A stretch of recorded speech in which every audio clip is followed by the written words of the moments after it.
pleased to hold another press conference today because of the events unfolding after the committee session of last Monday, when our colleague, who I hope will still be able to join us this morning, asked Pfizer a question, and the answer was really what made the news. Put in a nutshell, the cat is out of the bag. It was a gigantic lie, what they told us, that these vaccines would prevent you catching this virus or would prevent transmission. Well, none of that was true, as it turns out. And based on that lie, all of the mandates, all of the lockdowns, all of the non-pharmaceutical measures as wearing masks, staying at home, curfews, all of that was based on that gigantic lie. And yet, they will not acknowledge it. No, they just go ahead with whatever they want to do with us. I would like to point out a couple of things from the EU Commission's action plan, EU response to COVID-19, preparing for autumn-winter 2023.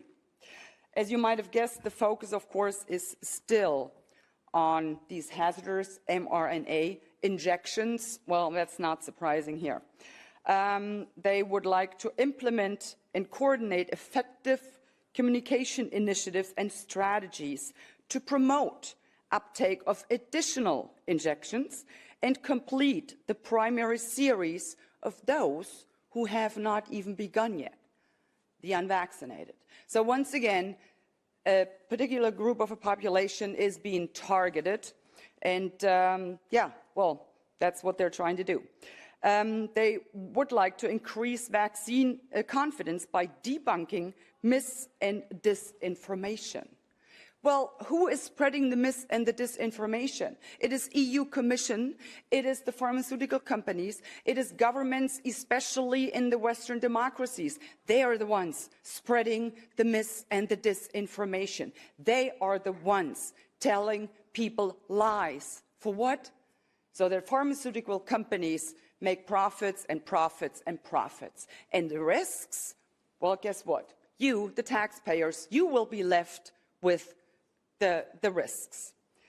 And then, of course, they want to target, and they specifically say that, target hard-to-reach population groups. Well, I guess in that instance, they are actually talking about me. Yes, I am a hard-to-reach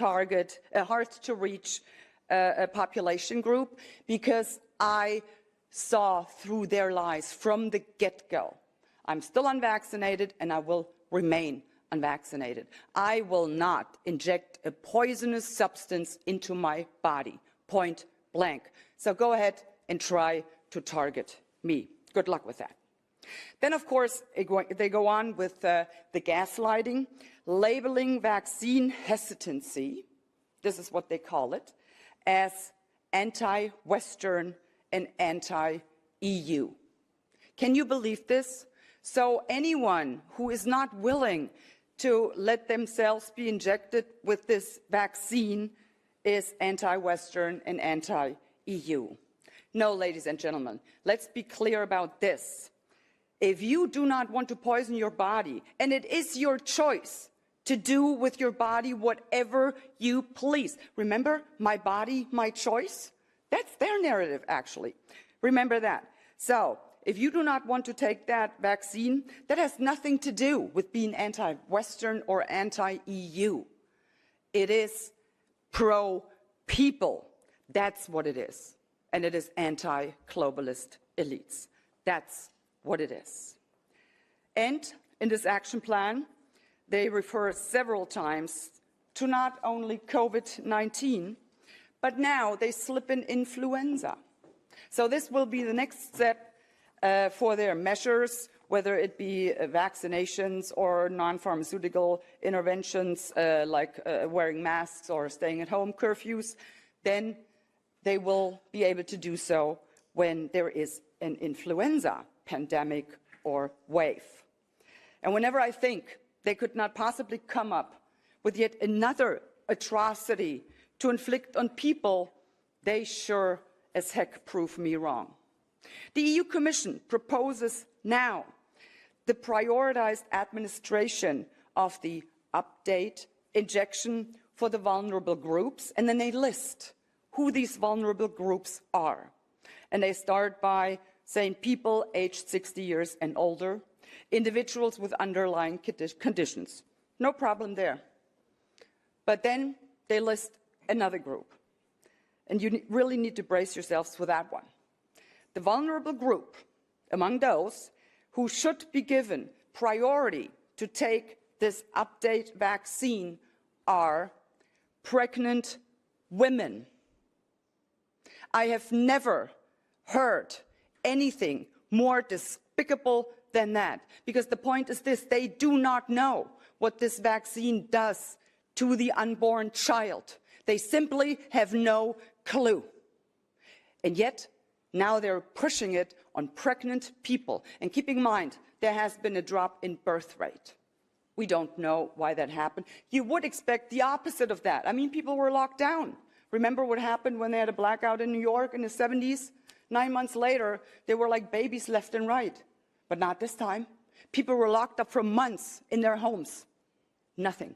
Drop in birth rate? Interesting question. And these are the questions that we should be asking. So just to give you an update on that, they will continue to try, they will continue to push whatever their end goal is. They are trying to. And yeah, I would just like to thank you for supporting us and for letting us know that we indeed are advocating and fighting for what you, the people, want. These globalists and their puppets are but a few people with no regard for you, for the people. We, on the other hand, are many, because we are the people. And we will continue to fight for you, for your rights, for freedom, democracy, and the rule of law. Thank you very much.